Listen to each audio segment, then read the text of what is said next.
Tonight on 48 Hours. Big city cops. Do you sell dope in this house? Putting their lives on the line. Love you. This job may kill him.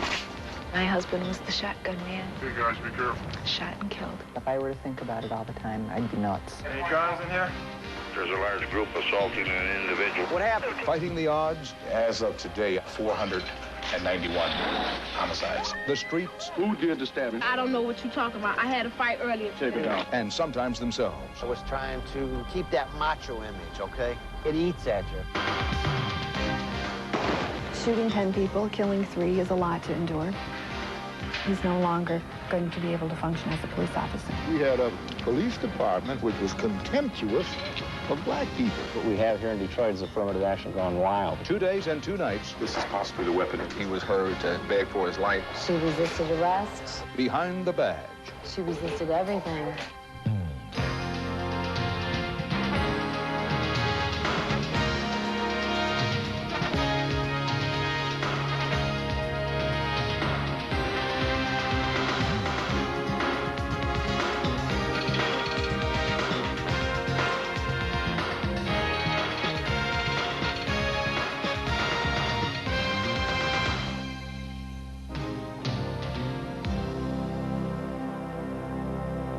Detroit, Michigan. A situation both tragic and familiar. A barricaded gunman. A shootout. Then, before it's over, 2 police officers dead. James Schmidt and Frank Walls, between them 33 years on the force, gunned down in the line of duty. The weekend before Walls and Schmidt were killed, 48 Hours was in the squad cars and back alleys of Detroit, reporting on the tough world of the big city cop. Come along with us now for 2 days and 2 nights with the ordinary men and women who were handed a badge and a gun and ordered to protect the rest of us against the criminal. Apartment C, Charlie 6.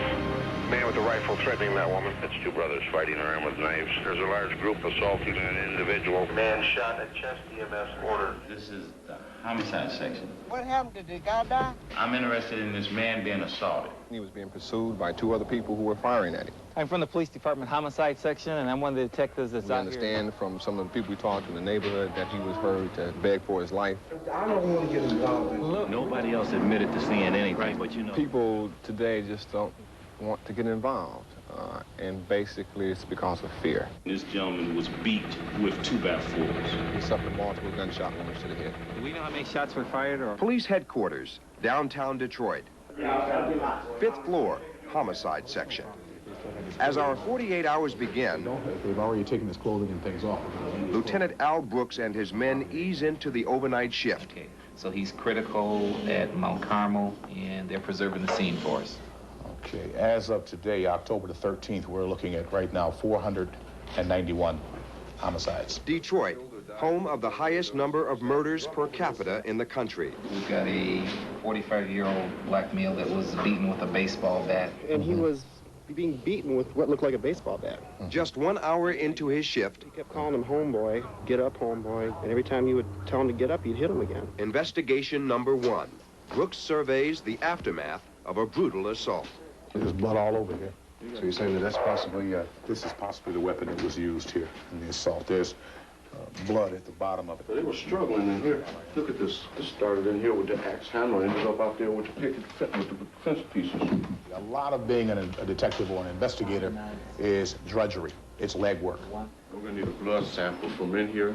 We're going to need a blood sample from But a great deal of satisfaction comes about when you arrive at a scene where a person is dead with very little physical evidence and no witnesses, and you begin to reconstruct that scene and begin to piece together exactly what happened out there.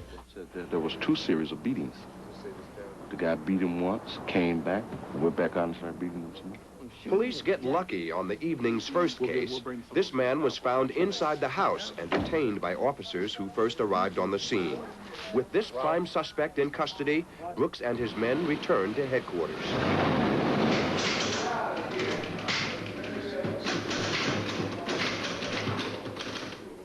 What we do here at Homicide, you see us sitting around the desk here, It looks like we're waiting for a scene, and basically that's what we do here on nights.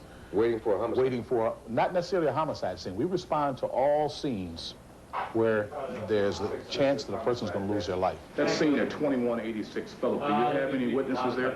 10 p.m. We gotta make these two houses anyway. Investigation number 2. The homicide unit is back on the streets. A 14-year-old boy lies in critical condition, stabbed with a nail file. This teenager is a suspect. It appears as if it was just a group of teenage kids that were here visiting some other people that they knew. An argument started between the young man who was stabbed and the girl who actually did the stabbing. She stabbed him and took off running. So you gonna start playing games with me? No, sir. Don't play games with me, all right? Detective Ron Turner pushes hard to find out where a second girl, believed to be involved, lives. Who did the stabbing? Who stabbed that young I don't know man? who stabbed who, sir. I'm gonna tell you flat out. I don't know who stabbed what or who got stabbed. I don't know what you're talking about. I had a fight earlier today. Take it down, sis. Take it down. Investigators were able to locate the second suspect. What did I do? She was only 2 blocks away. Charges for what? It's all with attempted murder. What? You were with him? I was with him. Okay, did somebody buy some crack? Yes, he did. And then somebody didn't pay the man, or somebody ran off with a sack? No. Back at headquarters, the night heats up with another case. See, you laughing, but it's not funny today. Investigation number 3. Now, somebody ran off with something. It wasn't me. Okay, was he with another lady tonight? 4:30 a.m., a homicide interrogation. 1 man dead, the result of a drug deal gone bad. Who came? Detectives Richard Ivey and Ron Turner believe this woman knows more than she's telling. Don't tell me what your sister... They think she went to a motel with the man to buy crack and suspect she stole drugs from the crack dealers, who later sought retaliation. So where were you and Derek going? The crack dealers couldn't find her, but instead found her male companion and beat him to death. I talked to people out there that don't know this man. They listen to me now. They don't know you. But they told me what they heard out there. Okay, the people don't know me. Well, that's what I'm saying. They don't know you. Okay. But they described you to a T.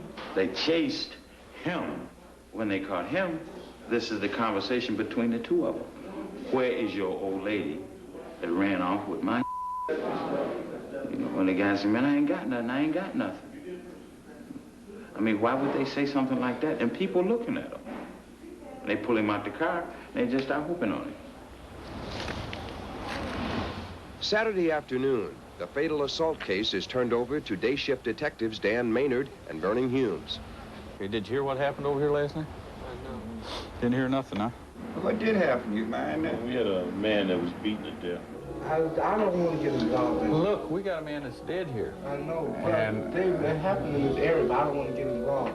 So, 16 hours into the investigation, no new witnesses, few clues, suspects still at large.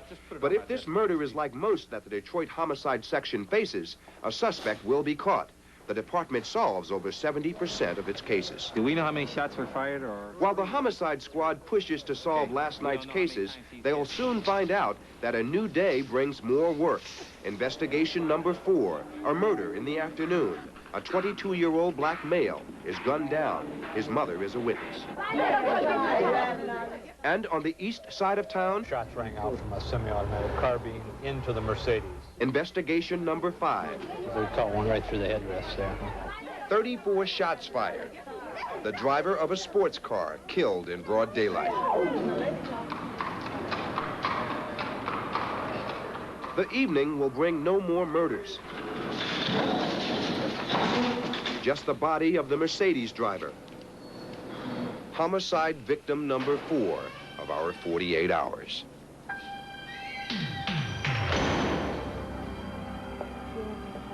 You have television on. Suddenly there's videotape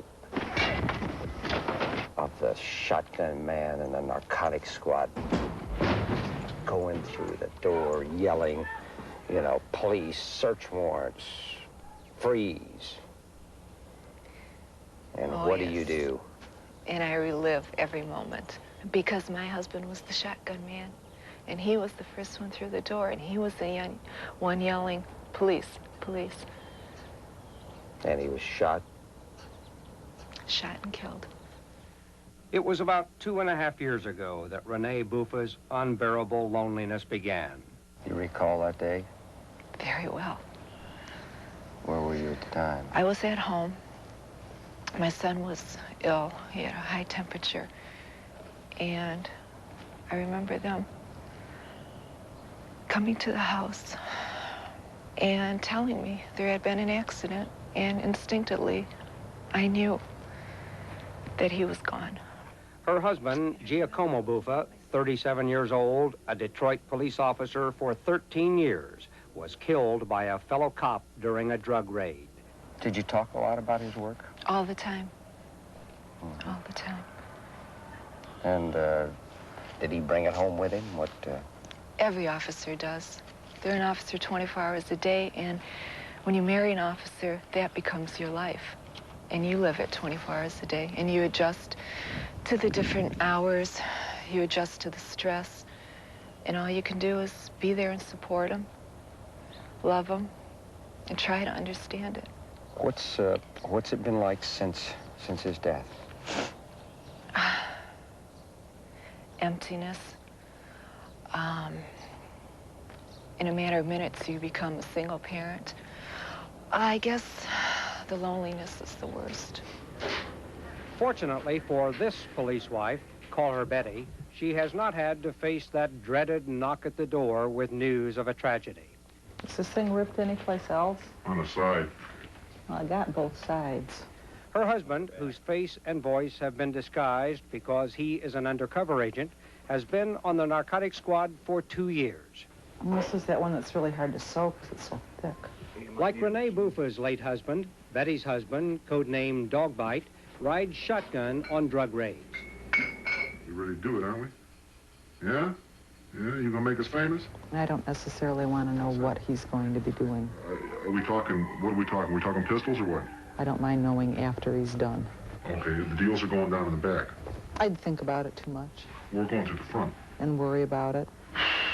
All right. And then he'd know that I was worried about it, and that would take away his concentration, and he can't afford that.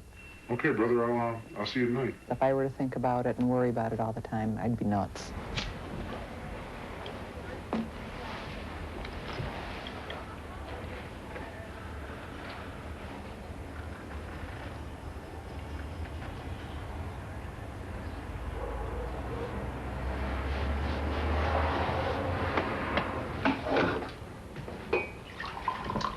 What time do you go in tonight? 4? What time do I start? Yeah. The very first time that I went into a dope house and copped, and they held a gun on me. That evening, I went out to the bar with the fellas. I got so drunk that the next thing I know, Betty was helping me up from the commode, and she put me to bed. I've never seen anybody that drunk in my life. I don't really like to talk about it. I just want to go out there and do it and get it over with. What do I have for dinner tonight? I don't know. What do you want? It really changes your relationship. Now what are you looking for? My keys. You fight as much, I guess, but why do I ask? You make sure that you're not fighting when he goes to work. Cigarettes. Can't leave without cigarettes. You tell each other how you feel a whole lot more. Did you leave me some? Okay. Love you. Love you too. Have a good one. When he leaves for work, I always tell him that I love him, just in case that's the last chance I ever get to do it. You make sure that he just doesn't go to work in a bad mood or angry, or you try real hard to keep that separate, away from work. It's now about 2 in the afternoon. For Officer Dogbite and Betty, another day of tension is starting. We'll catch up with both of them later during our 48 hours.